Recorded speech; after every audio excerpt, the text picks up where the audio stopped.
जिला पुलिस अधीक्षक ने टपुगड़ा थाना परिसर में की जन सुनवाई। पुलिस थाना टपुगड़ा परिसर में जिला विभागीय पुलिस अधीक्षक आईपीएस ज्येष्ठा मैत्री ने आम जन सुनवाई का आयोजन किया। कस्बे के प्रबुद्धजनों ने अतिक्रमण, स्कूली बालिकाओं की सुरक्षा, मॉडिफाई बाइक चालकों द्वारा आमजन को परेशान करना व पुलिस गश्त आदि आमजन से जुड़े मुद्दे उनके सामने रखे। एसपी ने थानाधिकारी को उचित दिशा निर्देश दिए। जन सुनवाई के दौरान थानाधिकारी राजीव शर्मा व पुलिस उपाधीक्षक तिजारा शिवराज चौहान उपस्थित रहे। इस दौरान नगर पालिका टपुगड़ा के पूर्व चेयरमैन प्रतिनिधि रमेश गर्ग ने अतिक्रमण का मुद्दा उठाते हुए बताया कि राजकीय उच्च माध्यमिक विद्यालय के पीछे से लेकर पुराना बस स्टैंड व गोपाली चौक पर अत्यधिक अतिक्रमण होने के कारण दुर्घटना की संभावना बनी रहती है और कई बार जाम भी लग जाता है। जवाब में डीएसपी शिवराज ने बताया कि ये कार्य नगर पालिका के कार्य क्षेत्र में आता है। चूंकि नगर पालिका भंग हो चुकी है तो संबंधित अधिकारी जब भी पुलिस प्रशासन की मदद चाहेंगे हम मदद के लिए तैयार हैं। वहीं व्यापार संघ के अध्यक्ष व भारत विकास परिषद के अध्यक्ष पवन कुमार गुप्ता, जयप्रकाश व राजकुमार यादव ने भी अतिक्रमण के साथ साथ मॉडिफाई की गई मोटरसाइकिलों पर अतिरिक्त हॉर्न व लाइटों लगा होने से आमजन को होने वाली परेशानियों के बारे में बताया और पुलिस से आग्रह किया कि ऐसी बाइकों पर कार्रवाई होनी चाहिए और बालिका विद्यालय की छुट्टी के समय पुलिस कर्मियों का इंतजाम होना चाहिए जिससे विद्यालय आती जाती बालिकाओं पर आवारा युवक फवतियां न कर सकें। सामुदायिक स्वास्थ्य केंद्र के बाहर वाहनों का जमावड़ा होने से मरीजों को होने वाली परेशानी के बारे में भी राजकुमार ने बताया।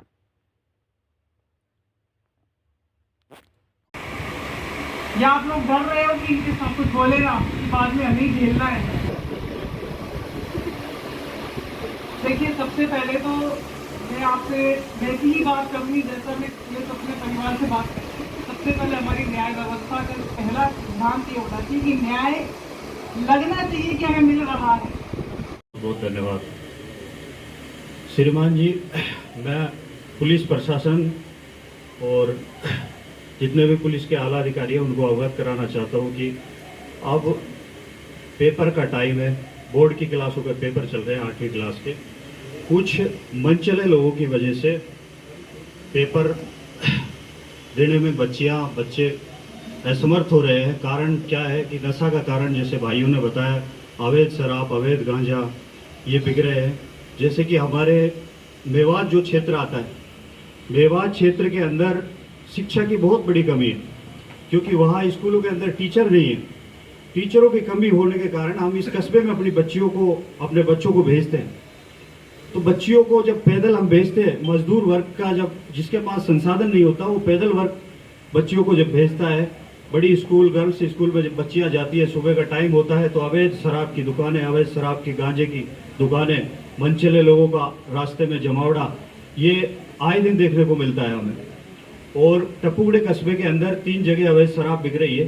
टंकीवाड़ी गली में काफ़ी समय से शराब बिक रही है और मिर्चोनी गोपाली चौक से लेकर मिलकपुर तक एक रोड जाता है, उस पर स्थित गोपाली चौक पे ही एक निजामुद्दीन नाम का एक व्यक्ति है जो वो अवैध गांजा को बेच रहा है।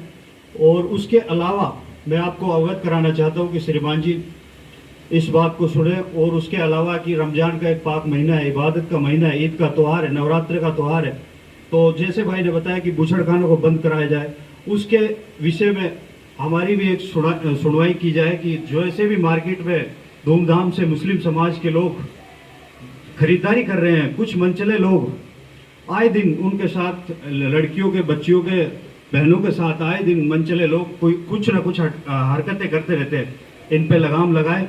और हमारे टपुगड़े कस्बे के अंदर ट्रैफिक का इतना माहौल है कि अब कुछ समय के लिए इस ट्रैफिक को, बड़े जैसे ट्रक हैं उन पे पाबंदी लगाई दी जाए। और तीसरी एक जो समस्या है, सबसे बड़ी जो समस्या है वो समस्या ये है कि हमारे मेवात क्षेत्र में जो जितने भी गांव आते हैं, मैं गांवों का नाम नहीं लूंगा, मेवात क्षेत्र के जिम्मेदार लोगों को ये जिम्मेदारी निभा नहीं रहे हैं। मैं एक सामाजिक कार्यकर्ता होने के नाते मैं इस जिम्मेदारी को आपके सामने पेश करता हूं कि मेवात में शिक्षा की कमी के कारण और लोग जागरूक नहीं हैं, वो बेरोजगार हैं, चंद पैसों के लालच में आकर वो ओएलएक्स टटलूबाजी करते हैं। जिसके पास 10 रुपए का रोजगार नहीं होता, वो लोग 5 लाख रुपए की बाइक लेके, 10 लाख रुपए की कार लेके रोडों पे ऐसे दिखाते हैं लोगों को, ऐसे भगाते हैं। आए दिन हर दुकान के ऊपर 2, 4, 5 हजार का खर्चा करते हैं। तो उनकी जांच होनी चाहिए। उन बाइकों को पुलिस प्रशासन एक पाबंद किया जाना चाहिए कस्बे के अंदर। क्योंकि आए दिन इस पुलिस प्रशासन इस पे लगाम लगाएगा तो इस पे रोकथाम होगी। मैडम, मैं इसी शब्दों के साथ अपनी वाणी को विराम देता हूँ। बहुत बहुत धन्यवाद। बड़ी खुशी हुई कि हमारा एसपी, क्योंकि भिवाड़ी नज़दीक हो गया, पहले अलवर एसपी बैठता था तो नज़दीक 4-5 थाना ही रह गया, हमारे बीच आई। हमारी सबसे मेन समस्या है ये औद्योगिक क्षेत्र है टपुकड़ा, और यहाँ ऑल इंडिया के आदमी नौकरी करने आ गए। एक महत्वपूर्ण गांजा, चरस और अफीम, ये इतनी बहुत तादाद में यहाँ बिक्री है, जिसमें 2 बच्चे तो मेरे भी यहाँ गांव के खराब हो गए और उन्होंने यहाँ थाने में भी आके हाथापाई की है, क्योंकि नशा था। मैं खुद अपने गांव के बच्चों से पीड़ित भी हूँ और आए दिन मैं टपुकड़ा बाईपास। आज टपुकड़ा थाना परिसर में टपुकड़ा थाना क्षेत्र की जनसुनवाई कार्यक्रम को आयोजित किया गया था। इसमें हमारा मूल उद्देश्य यही है कि जितने भी पेंडिंग प्रकरण हैं, पेंडिंग परिवाद हैं, उसका समयबद्ध तरीके से निस्तारण हो।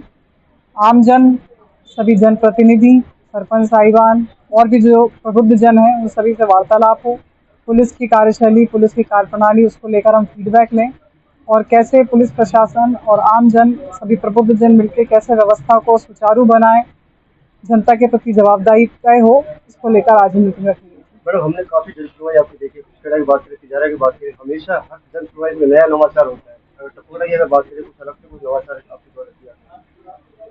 जैसा कि पहले भी बताया गया था कि पुलिस का जो मेन उद्देश्य रहता है कि उस एरिया में अनुशासन आए, तो हमारे द्वारा जो एक पुलिस कैडेट योजना है उसको हम चाहेंगे कि धरातल पे क्रियान्वयन करें और बच्चों में भी जो भी पुलिस सेवा से जुड़ना चाहते हैं भविष्य में, उनको लेके हमारी तरफ से काउंसलिंग हो, उनके मन में एक इच्छा जागृत हो पुलिस सेवा में अपनी सेवाएं देने की, तो उसको भी हम कार्यक्रम को धरातल पर ला रहे हैं। महिला अपराध बहुत बढ़ रहा है।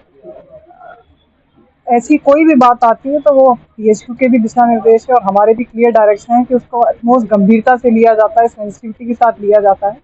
और ऐसी कोई भी सूचना अगर हमारे पास आप लाते हैं यहाँ पर इस तरीके की बच्चियां हैं जो वनरेबल फील कर रही हैं स्कूल में, घर में, अपने कार्य क्षेत्र में, तो बिल्कुल आप हम तक लाएं। समयबद्ध तरीके से सभी महिला अत्याचार के प्रकरणों का 2 महीने में निस्तारण हो और इसमें लगातार हमारी मॉनिटरिंग होती है। और ये भी मैं आपको बताना चाहूँगी कि हमारा जो एवरेज डिस्पोजल टाइम है, इन्वेस्टिगेशन समय है, वो हमने विगत 1 वर्ष में कम करने की कोशिश की है। अमूमन मैडम देखा जाता है भिवाड़ी जिला बना है, जैसा कि मैंने आपको बताया कि जन सुनवाई कार्यक्रम का मूल उद्देश्य ये है कि जनता तक ये बात पहुंचे कि समयबद्ध तरीके से ही उनका निस्तारण, उनके प्रकरण का निस्तारण होना चाहिए। नवीन जो न्याय प्रक्रिया संहिता है उसमें 3 महीना निर्धारण किया गया है और हमारे द्वारा भी मॉनिटरिंग होती है और अगर समयबद्ध तरीके से उनको रिस्पांस नहीं मिलता है तो बिल्कुल वो हमारे कार्यालय आ सकते हैं। कई बार पेचीदगी भी रहती है, उसमें कई डॉक्यूमेंट्स भी इन्वॉल्व होते हैं, एफएसएल की रिपोर्ट भी इन्वॉल्व होती है, उस वजह से प्रकरणों में देरी होती है। लेकिन पुलिस व्यवस्था में रहते हुए जितने भी जल्द से जल्द लोगों तक समयबद्ध तरीके से न्याय पहुंचे वो हमारी प्राथमिकता है। ये पुलिस का एक मूलभूत ही ये जो हमारे आपको ध्यान होगा कि पिछली बार स्वागत कक्ष बनाए गए थे वो इसी धारणा से बनाए गए थे कि भाई हर जो भी हमारी कंप्लेंट है वो लिखित में हो, ऑनलाइन हो, जिससे कि उसकी मॉनिटरिंग सुनिश्चित हो समयबद्ध तरीके से। तो बिल्कुल यहाँ पर हम चाहेंगे कि जो थाना टपुकड़ा है इसको लीड ले और जवाबदेहिता के साथ यहाँ पर पुलिसिंग सुनिश्चित की जाए। व्यवस्था जैसा कि आपको ध्यान होगा कि विगत 1 साल में उसको हमने सुधारने की कोशिश की गई है। रात में होने वाले जो प्रकरण घटनाएं उनमें भी हमने एक विजिबल कमी देखी है। हमारी तरफ से स्टैटिक पॉइंट, थानों के पॉइंट, उसकी जीपीएस मॉनिटरिंग, समय समय पर हमारे द्वारा उनके रजिस्टर मेंटेनेंस करना, तो सभी तरीके से हम कोशिश करते हैं। इसी प्रकार हमारा जो भिवाड़ी पुलिस का जो ट्विटर हैंडल है उस पर भी जो रात्रिकालीन जो गश्त अधिकारी हैं उनके नाम नंबर भी हम पब्लिक करते हैं, जिससे कि रात में अगर लोगों के साथ कोई भी घटना है, उनको कोई सूचना देनी है तो हम तक पहुँचे। किसी भी परिवार को लेके आईओ 15 दिन में परिवार को फोन कॉल करके उसको अपडेट देगा, उससे कितनी सहूलियत लोगों को तक मिल पाई अगर आपकी अपडेट की अगर बात करें? समय समय पर हमारे कार्यालय द्वारा भी इसकी मॉनिटरिंग की जाती है। कई बार इसमें परिवादी भी जो हैं वो अपने किसी पर्सनल कारणों की वजह से समयबद्ध तरीके से यहाँ पर नहीं आ पाते हैं, लेकिन 100% सुनिश्चित किया जा रहा है कि एक बार 15 दिन में हर दिवस में उसको कॉल किया जाए और वो अपनी सुविधा अनुसार, वो उसको हैरेसमेंट नहीं होना चाहिए, अपने सुविधा अनुसार आए और प्रकरण को आगे गति प्रदान करें। जैसे हम देख रहे हैं इससे हमारी क्यूआरटी टीम द्वारा भी, साइबर की टीम द्वारा भी भिवाड़ी के जितने भी बड़ी सोसाइटीज़ रही हैं, जितनी भी फैक्ट्रीज रही हैं, वहाँ पर जा के हम सभी लेबर वर्ग है जो आम जन है उसको हम बताते हैं और ऑनलाइन भी हम इसमें काफ़ी कोशिश करते हैं कि सबसे पहले तो लोग इस चंगुल में ना पड़े। दूसरी बात रही कार्रवाई की, जैसा कि आपने बताया कि जो मेवात गढ़ है, हम समय समय पर रेड करते हैं, प्रकरण दर्ज करते हैं, कोशिश करते हैं कि उनको बेल ना मिले। और उसके अलावा हमारा आप देखेंगे तो हमारा प्रतिबिंब पोर्टल है, हमारे करीब 200 से 250 नंबर प्रति माह एक्टिव होते थे, जो कि अब 100 या 120 पर आए हैं। तो निश्चित ही इस पर कार्रवाई हम जारी रखेंगे। नशे को लेकर 2 विभागों के बीच में या 3 विभागों जो भी एनडीपीएस एक्ट जो है उसमें बड़ा ही क्लियर पुलिस के उसमें कौन कौन से एनडीपीएस साइकोट्रोपिक सब्सटेंस है जिसमें पुलिस कार्रवाई कर सकती है और कौन सा चिकित्सा विभाग कर सकती है। आदर्श तो ये रहेगा कि हम साथ में कार्रवाई करें और इसमें जो एक बड़ा हम जो सहयोग चाहेंगे मीडिया बंधुओं के थ्रू लोगों तक, कि हम तक सही सूचना भी पहुंचे और बड़ा अगर कोई सप्लायर इस तरीके का कोई नया अगर गढ़ यहाँ पर हो रहा है, तो कोई विशेष जगह है जहाँ पर एक अनियंत्रित तौर से व्यापार हुआ है, तो हम तक सूचना आए और उस पर हम प्रकरण भी दर्ज करेंगे। कृपया हमारे YouTube चैनल को लाइक व सब्सक्राइब करें। बेल आइकॉन दबाएं। ताज़ा खबरों के लिए हमसे जुड़े रहें।